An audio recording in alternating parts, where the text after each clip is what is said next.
Graças e paz, irmãos. É muito bom estar na presença de vocês em mais um dia. Que a graça esteja convosco em mais um dia, em mais uma noite. Nos reunimos aqui para estar continuando nossa leitura sobre o livro de Atos dos Apóstolos. E hoje vamos estar lendo sobre o discurso de Pedro.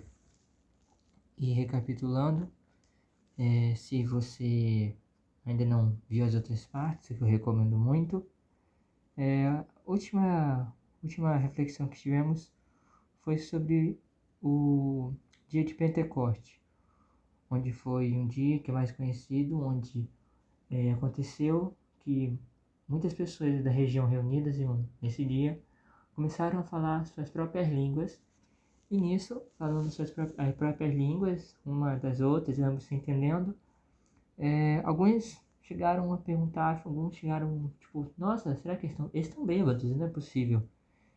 E nisso, como resposta, temos a explicação de Pedro, que vai ser a nossa leitura de hoje. É uma leitura bem extensa, mas muito explicativa, e dá para ter muito conteúdo relacionado. Então, vamos estar lendo o discurso de Pedro. Então se levantou Pedro com os 11 e, erguendo a voz, advertiu-se nestes termos: varões judeus e todos os habitantes de Jerusalém, tomai conhecimento disso e atentai nas minhas palavras. Estes homens não estão embriagados como vides pensando, sendo esta a 3ª hora do dia. Mas o que ocorre é o que foi dito por intermédio do profeta Joel. E acontecerá nos últimos dias. O que acontecer, mas o que ocorre é o que foi dito por intermédio do profeta Joel. E aqui já ele falando. E acontecerá nos últimos dias, diz o Senhor, que derramarei do meu espírito e sobre vossa carne, derramarei do meu espírito sobre a vossa carne, sobre toda a carne. Vossos filhos e vossas filhas profetizarão, vossos jovens terão visões e sonharão vossos velhos.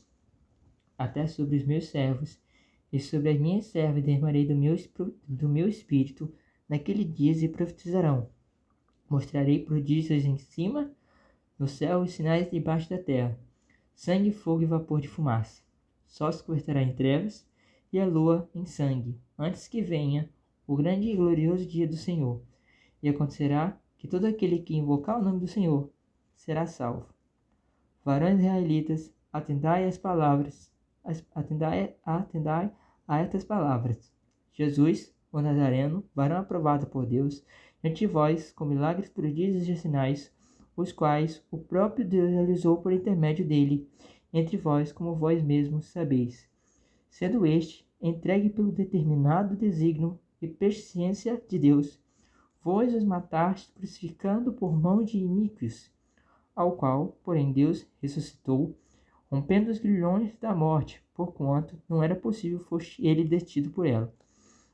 Porque a respeito dele, diz Davi: diante de mim via sempre o Senhor, porque esta é minha direita, para que eu não seja abalado. Por isso se alegrou o meu coração e minha língua exultou. Além disto, também a minha própria carne repousará em presença. Porque não deixareis a minha alma na morte, nem permitirás que o teu santo veja corrupção. Fizeste-me conhecer os caminhos da vida, enche-me de alegria na tua presença.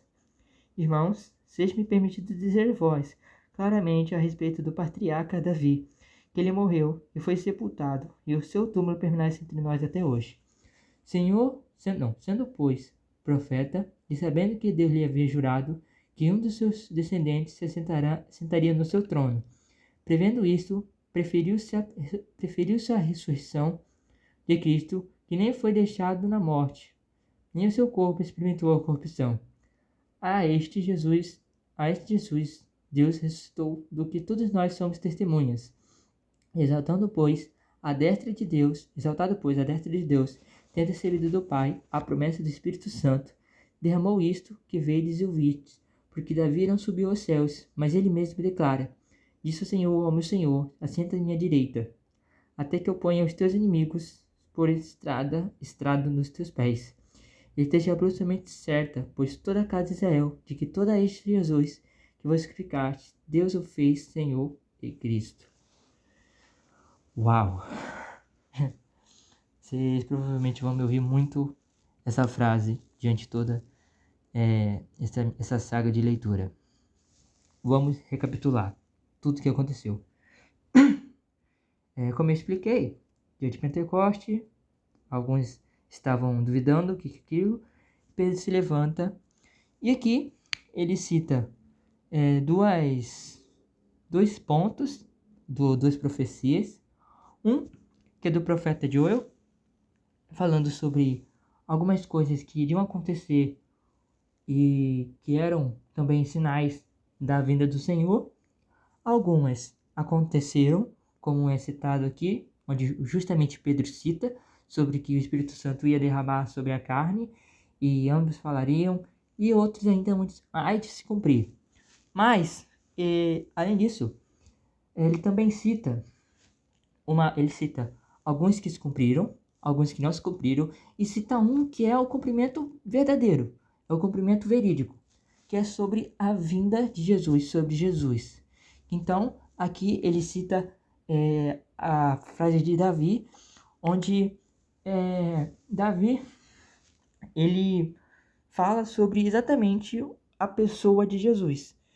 E sobre isso, fala sobre exatamente a pessoa de Jesus, que foi alguém que não experimentou a corrupção, que nem a morte conseguiu parar, que ele quebrou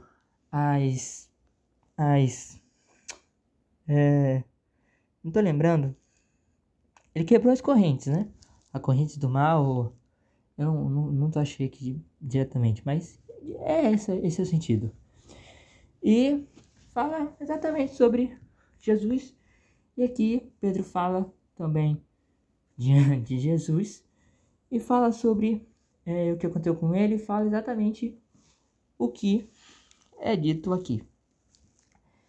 E bem, é um versículo, é um capítulo bem edificante para a alma, porque, bem, Pedro fala isso e ele testemunhou tudo isso, e como ele próprio disse, aí de Jesus, Deus ressuscitou, do que todos nós somos testemunhas. E tudo isso, cara, tudo isso é muito edificante, até porque são promessas, e promessas é algo que, já terminando a leitura, já indo para algo mais reflexão, promessas é algo muito, acho que umas coisas para mim mais marcantes, porque são promessas que não são feitas para amanhã, não são feitas para hoje, não são feitas para daqui a 5 dias, são promessas que acontecem segundo o plano de Deus. E como Jesus também disse nesse livro, que não era para eles ficarem ansiosos sobre isso, porque só Deus sabe quando tudo isso vai acontecer. Essas promessas que foi feita a Davi, que foi feita a Joel, algumas se cumpriram, mas algumas ainda vão se cumprir. E sobre as promessas que estão na Bíblia, é umas coisas que eu acho que todo cristão deveria entender quando ele é pego nas dúvidas que eu considero demoníacas, dúvidas que não são boas de se pensar, que é sobre, Jesus vai vir, Jesus não virá, o que é claramente heresia, porque Jesus, ele vai vir, mas ele vai vir como justiceiro, como fala exatamente aqui em Atos, da mesma forma que ele vai subir, ele vai descer. E tendo isso, uma dessas promessas cumpridas já torna verídico tudo isso. E, cara, é surpreendente, porque aqui, só para quando você parar para pensar, lá em Mateus, mostra a genealogia de Jesus. E Jesus vem diretamente de Salomão, o sangue dele também bate lá em Salomão. E Salomão é algo que eu descobri há pouco tempo, que ele é fruto de adultério. Então veja que até na coisa mais difícil, coisa mais horrível, de algo que aconteceu, que Davi deve se arrepender até hoje pelo que ele fez, é algo que, entendeu? Mostra a supremacia de Deus sobre o bem e o mal, que ele usa até o mal, como foi em caso de Jesus, que foi crucificado, que foi humilhado para salvar os outros, que ele amou mais que qualquer um pode demonstrar, sofrendo numa cruz. E, cara, tudo isso, cara, é surpreendente, é uma informações, são muitas informações muito edificantes para a alma, principalmente para mim, que, cara, eu só agradeço a Deus todos os dias, sabe? Porque o fato de eu estar entendendo, tá? Esse discernimento mostra, nossa, enfim, é sobre isso o capítulo de hoje.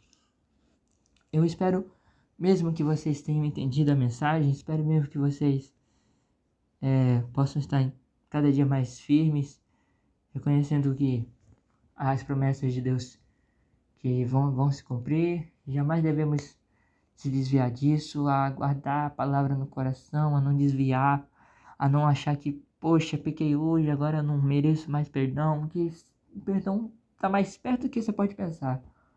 Porque como eu estava refletindo agora há pouco, poxa, se não fosse por Deus, eu não ia conseguir. Se não fosse por Deus, hoje eu já não ia acordar. Se não fosse por Deus, eu não teria terminado uma semana. E se não fosse por Deus, eu nem estaria aqui, sabe? Dentro da Bíblia. Porque se não fosse Deus me assegurando, porque tipo assim, se Deus realmente não se importasse comigo, ele, poxa, peguei aqui e ele não ia me incomodar. Entende? Ele não ia fazer o Espírito Santo incomodar em mim. Porque, poxa, se fosse realmente assim, pequei e Deus me abandonou, isso significa que eu fui mal hoje. Então, se eu fui mal hoje, significa que eu fui bem ontem. O que não é verdadeiro. Porque se eu fui mal hoje e fui bem ontem, ontem eu sou mentiroso, porque eu também pedi perdão. Então, tipo, isso mostra muito. Mostra muito que Deus se importa comigo, importa com vocês, importa com aquele que parece que não tem solução. E, sinceramente é muito edificante. Como Deus, Ele poderia nos deixar, mas Ele nos incomoda, Ele faz nos voltar aos bons costumes e só termino esse vídeo agradecendo mesmo a Deus, porque, porque Ele é bom. E é isso. Obrigado a todos, que a graça seja convosco. Amém.